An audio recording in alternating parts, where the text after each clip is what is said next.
You are listening to The Underground Subway with host David Alston, a podcast dedicated to giving you the strategies to live a free and better life. Here is David Alston. Hi, I'm David Alston, host of The Underground Subway, and you're listening to this podcast that is dedicated to giving you the tools and strategies needed and necessary to live a better and more successful life. No matter where you are, no matter what you're doing, no matter what you've been through, no matter where you're going, there's always room for improvement. And this podcast is dedicated to giving you quality and qualified guests to help you and your family to live a better life. Today, we're going to be talking about happiness with Tom Glacier, who is known as the senior happiness superhero. I can almost see him with the cape on. We're going to discuss happiness. We'll discuss everything there is to know about happiness, including why we aren't happy as we should be. So, without any doubt in your mind that you're going to get better, without any further ado, help me welcome Tom Glacier to the Underground Subway. Welcome, my friend, and thank you for joining us. Thanks for having me. That's quite an introduction. I hope I can live up to that hype, David. Yeah, up and away. Tom, before we get started, tell us a little bit more about yourself. I have your bio. You've over 35 years of experience. Tell us something about yourself, and then we're going to talk about being happy, because who doesn't want to be happy? Yeah, we need it these days in particular, huh? Yes, Jeez, definitely. What a time in our culture and in our world. So, what can I tell you about myself? So I'm in Minneapolis now. I spend about half the year here, and then I winter in Southern California, which I just love the desert. I'm a dog lover. I'm a gardener. I do a little bit of acting here and there. That's one of my joys. I love being with children. I love being outside. I've taken up pickleball recently. That's quite something. I'm sorry. You from Minnesota.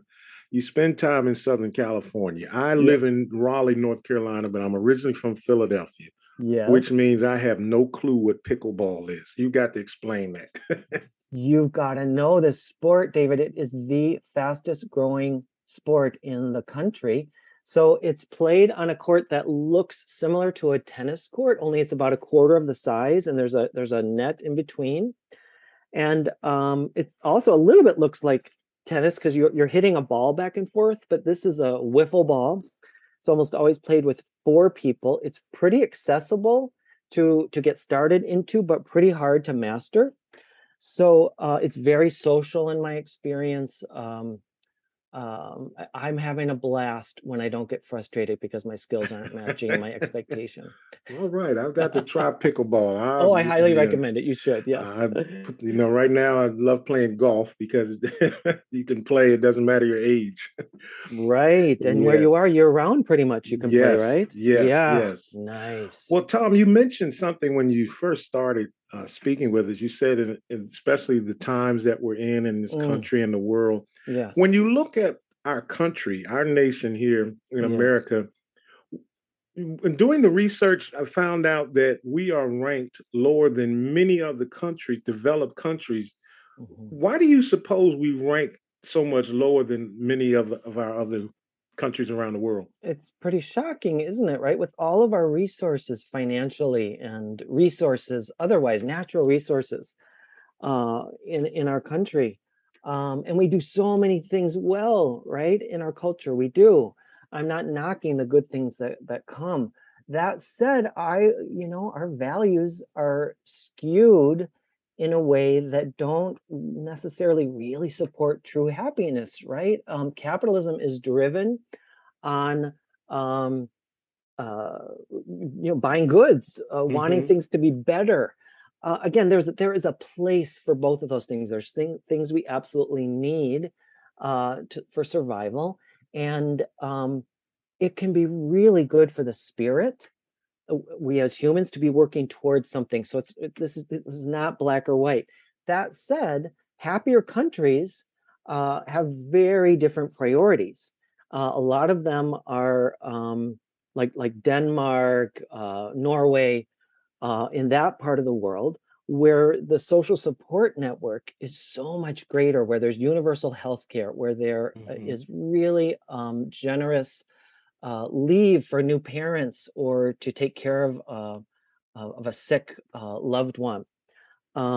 We don't have those things here. The values are different, and um, these other values in these other countries that rank much higher in happiness, they tend to support community versus our value is individualistic, right? Everybody for themselves and strive to get ahead, and if you work hard enough, you can get there. Again, there's a place for that. So much good has come from that, and we are not very happy because we think if we buy the new car, we got or the leather couch, right? Then I have everything and I've arrived. Wow. But something's missing. It is. I want to share something. I don't normally try to mix guests, but I want to bring in a quote that a former guest of mine said, and if you can elaborate on it in your own way. I had a guest to say to me something similar to what you just said. He said that we should be training our children to go to school, to gain an education, to get a job that will help humanity. Yes. And if you get the job to help humanity and you benefit financially, fine.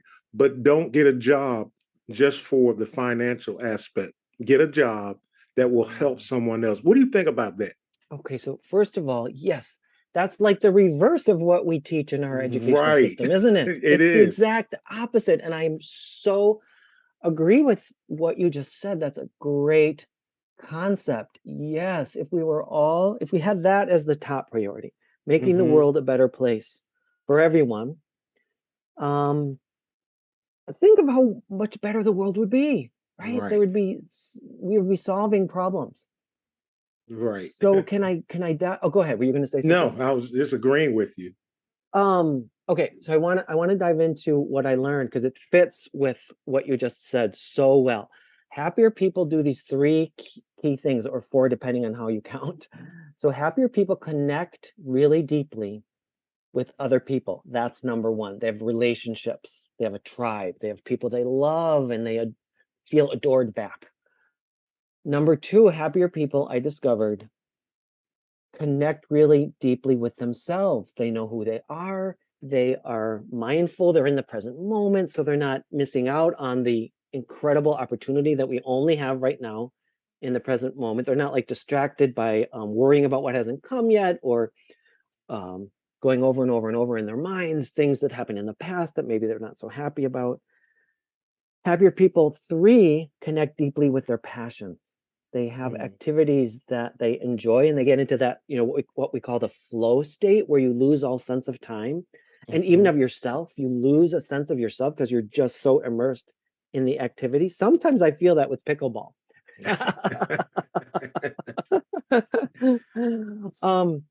So here's where what I always call the kind of the holy grail of this whole thing is, so when you do those three things, connect with others, self, and passions, in the service of others, David, that's where happiness really comes alive. That's where we come alive, when we are serving others, when we're helping make the world a better place. We feel better because there's this thing. I'm also a yoga teacher. That's something I didn't mention. In my yoga teacher training, one of the, and there's so many, but the primary golden nugget I got from yoga teacher training was that yoga, and other activities too, but yoga in particular, helps us disrupt self-absorption. I love that phrase, disrupt self-absorption. So less happier people, David, are very self-absorbed. They're so consumed with their depression or their anxiety through no fault. I'm not blaming people. It's just helpful to point out and to wake up. If you find yourself in that state, to go, oh, maybe I'm too focused on me. Maybe it would help me to volunteer. Happier, and by the way, happier people do volunteer more. They donate more money. They do more good deeds. Happier people. So it's not just selfish. Happier people. Like we all enjoy being around happier people more than less happy people, right? Right. Because of the contagion effect. It's contagious. When we're with somebody who has good spirits, we feel better. It lifts our spirits. So you can see I get so passionate as I talk. I've said so many things. I'm going to take a breath, check in with you. I That's could all just right. go and I'm go. enjoying it. Is there a way of knowing where America ranks in the world as Oh, far I as know there happiness? is, and the reference is the exact reference is escaping. But if you just Google happiness rankings, annual Hmm. national happiness rankings, it will take you there. Yeah, this is Okay. studied every single year, and Do we consistently rank way lower than most people would expect. Do you know any countries that rank above us? As I'm looking now, I see that we rank 19th in the world. What countries rank off the Yeah, I top of your know head? it's for sure the Scandinavian countries, like I said, Norway and oh gosh, now I'm put on the spot and I'm blanking out. I just mentioned it the other, but there's a cluster of them in the Scandinavian because of Hmm. their values, Okay. and then I don't want to misstate it. So that's the Hmm. only specific that I remember offhand. So But with yeah, all that we have to offer, you would think we would be number one. yes, yes, Wow. we do so many things so well. Wow. It's amazing that I mentioned earlier that I was born in Philadelphia. One of the movies that I love is the movie Philadelphia with Yes, Denzel me too. Washington and And Tom Tom Hanks. Hanks, right? Yeah. And Denzel Washington uses a line that I always use Hmm. when he had a witness on the stand and he said, "Now explain it to me like I'm a 6 year old. Mm. Explain to us, Tom, like I'm a 6 year old. Hmm. What is happiness? What does it mean for me to be happy? Is it Well, a oh, go ahead. No, I was Please gonna say, continue. is it a short term, long term? Explain what is happiness. Well, it changes over time. It's a hard concept to nail down. There are no agreed upon scientific definitions, and the person who I go to for this question is Gretchen Rubin, who wrote a number of books. The most famous, I think, which is The Happiness Project. And that probably came out about 15 years ago, and I love what she has to say about this very question about the definitions. Um, so she says it doesn't really matter that we can't agree on a definition of happiness. She said it's similar to art. None of us can define art. We have Right. no agreed upon Hmm. definition, but we know when we are in the presence of art. We know art when we see it. We know happiness when we experience it. Wow. And furthermore, what she said is what's more important than defining it is understanding that it is the strive toward it that is the most helpful. And this gets at what I was mentioning a minute ago, that in our culture there is this drive to get better. That is a good thing about our culture, that we work toward goals, we work toward fulfillment, we work toward finding meaning. All of those things are good, and happiness is a byproduct of our search for these things. It's also a byproduct of those things I was mentioning: connection with Hmm. other self and passions in the service of the greater good. Wow. So I sort of answered it and I sort of didn't, because I can't answer it. And I don't know how I would explain it to a 6 year old. I don't think 6 year olds need it explained to them, David. They know it, they're living it already, Wow, right? that is true. Right. So what happens to us from six to Yes. 46, Yes. It's a great question. especially in our country? Yes, it's so sad, isn't it? Okay, my personal theory, because I don't totally know any kind of scientific answer to that. I think we're in a culture that teaches us to hate ourselves, David. I think there's an epidemic of self-hate. Really. That's what it comes down to. I see it in my office every day. That's what I'm battling the most with the clients who are really struggling, is they have absorbed these messages from the greater culture. My body isn't right. I don't have the ideal body. Wow. And right. stuff like that, or my teeth aren't straight enough, my teeth aren't white enough. Um, um, I don't have the right clothes. Mm-hmm. You go on, the list goes on and on, because our culture says you need stuff and you got to look good, or you got to have status, Right. right? Which gets at that question you started with earlier about if we could teach our children to make the world a better place versus, status. Like I have worked with people whose family um insists that they become a doctor or a lawyer. And the person has no interest in either one of those. No interest, but then they get all this Right. schooling and they're miserable, miserable, miserable, making a ton of money. Looks good from the outside, but they're miserable. Oh, who would want to be in that position? No, people, come on. You're right.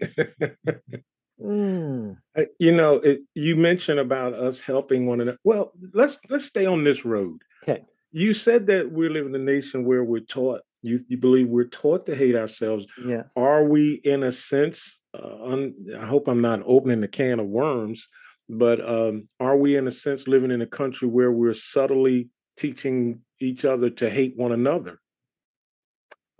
Oh, well, Because if I don't like me, I'm not going to like you. that's And so exactly right. I'm starting to see things in you that I don't like Correct. because it doesn't Correct. agree with, is that Correct. true? Oh man, what a great question. I never quite thought of it that way. And I'm not disagreeing with you. In other words, yes, yes, yes. Oh, how sad. It's It tragic. is. It is. It's Oh, really sad, and it's well, I mean, I'm interviewing you, so I don't want to take over, but no, no, I love it. I you would love to really hear. you Please, think let's about it. Is it be organic and say what's on your mind. What's coming up? Please tell our me. political system, our Mm-hmm. religious system, everything Right. points toward dividing us, in Correct. which we should be, in my opinion, we should live in a society or a culture that stresses that if I'm going to be happy, I want you to be happy. And the only Correct. way for me to be happy is for you to be happy. That's exactly right. Yes. You familiar with John Nash, the mathematician? No, I Um, haven't heard of that. If it's Made famous in, there's a film. What is A Brilliant Mind? Remember okay. that film? Yes, yes. So there's this point where in the film where it's these young a group of five college boys or men, young men, and there's five college age women who walk in this bar. And John Nash has this epiphany: if we all go for the most attractive one, we're just nobody wins.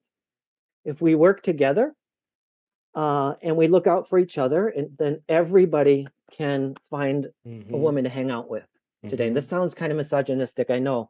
Leave that lens off Yes, here. we The point is exactly what you're saying, that we all, and it's like Paul Wellstone said, the late senator, we all do better when we all do better. And when we look yes. out not just for number one, not just for ourselves, and it's not that we put ourselves down either and put everybody else up. No, no, John Nash was saying mathematically he figured this out in this bar um at about age 20, maybe he was 22, I don't know, but really young. um that when we all look out for everybody and everybody matters, Mm-hmm. then we get the best result. This is mathematically proven. Yes. So what are you doing to help people achieve happiness? Oh my gosh. So going on podcasts like this. Um You make um me happy. I mean, I don't know. um I I try to work on myself every day. I attend to my own self-care really carefully because I know that's essential. So for everything from moving my body virtually every day to what I put into it, keeping social media to a minimum, um, practicing what I preach. I hang out with people I love. am involved with my passions. I try to be as connected to myself as I can. I try to serve others through my work as a psychologist and as a coach. I hope I'm making the world a better place, helping people be happier through teaching, um, meditating. I think just Wow. quieting my Wow. mind. I Yes. believe this is a gift to all. The more quiet we could all make our minds, if everybody spent 10 minutes a day breathing, Hmm. slowing down, getting themselves calmer, I think the world would be a better place. Oh, and even environmentally, I try to be really careful with, even when I go on walks or runs around the lake, I pick up cigarette butts and people's litter. Like, Hmm. Hmm. so from tiny little things to big things, my career to, picking up cigarette butts, I'm doing what I can do, Hmm. I think. You are, and I must throw a disclaimer in that over Please. the past week, I have started a regimen of meditation, and Mm, when I'm done every evening, I'm just gradually getting up to that 10 yeah, minute. But yeah. you start off with 3 minutes, five Yep. minutes of Perfect. breathing, and it just makes you feel like a totally different person. You just Isn't that amazing? you know and I never thought I would be able to do it. I thought my mind is going to Yes. race, Yes. my mind is going to be, Yes. but the time flies by and you just like, whoa, Hmm. I needed to slow down. But let's Okay. talk about your book. Okay, Be- but before we do, I want to hear, yes, I want sure. to talk about my book. Two things you just said I'd love to underscore. You're spending just a few minutes so far. You're not spending 3 hours or going on month-long retreats. People can do that. That's great. Hmm. But you notice a shift after a few minutes. Yes. And you never thought you could do it, you said, because your mind runs and runs and runs. All of us do that. All of us when we're new, and even when we're really experienced, and I've been meditating for decades, my mind still goes. Right. I have a different relationship to it than I did when I started. I'm way more Hmm. accepting of it than I used to be. Meditation teaches acceptance, self acceptance. Again, that's part of why the world would be a better place if we all did it, because it gets at what we were talking about. Then we accept ourselves more, then we accept others. Let's talk about, before we talk about your book, let's one last thought on Please. meditation. Yes, Does it affect us physically as far as our absolutely. physical health? Absolutely. People who meditate are much physically healthier. Yes. Wow. Yep. Wow. Fewer I visits can't. to the doctor. Yep. I have it in schedule in my phone every night, no matter what I'm Nice. doing or what I'm watching or Nice. reading. Boom, I've got to stop and meditate. All Love right, it. let's talk about this book. Yeah. Explain to us about your book. It's Hmm. called Full Heart Living. Yep. How did And it this, come about? And talk to us about it. sure. I'll tell you the subtitle because it kind of explains it is Conversations with the Happiest People I Know. So the truth is it came from the unhappiest period, David, of my adult life. I had my dream job for 7 years. I was going to retire there, really attached. Couldn't wait to get up in the morning and go to work every day. Phenomenal. Great fit for me. Everything changed when a new coworker showed up who just couldn't stand me, hated the ground I walked on, made my life really miserable, what's that, undermined me, undermined projects I was working on. I got depressed. Despite all my years in the field, I was just miserable. And in the midst of my grief and depression, I noticed really happier people all around me.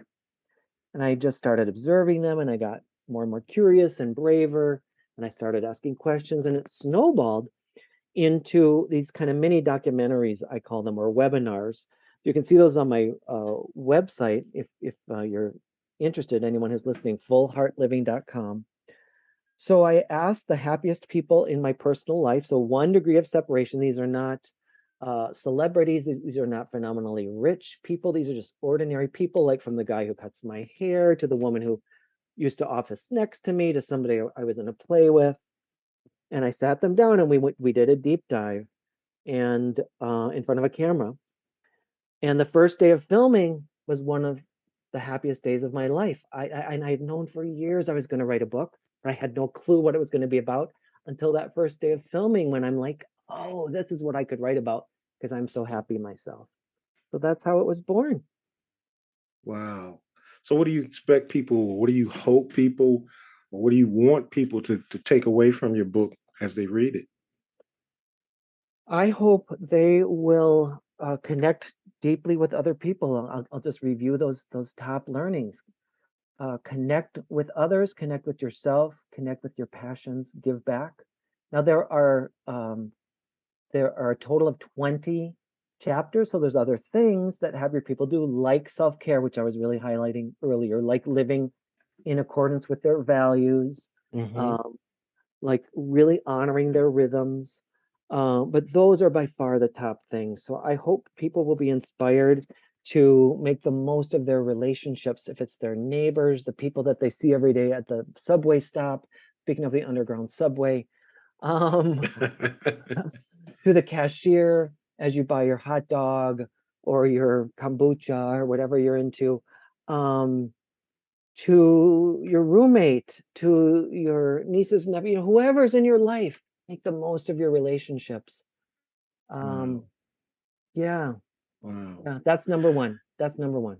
Well, Tom, there's an old adage that time flies when you're having fun, and we've certainly had so much fun, and we're running out of time. And so many of the things that you said have resonated and connected with me, from meditation all the way down to uh, kombucha, which I love good kombucha tea. Do I'm into you? Me that now. too. Yes, Isn't it I so good? it is Oh, so good.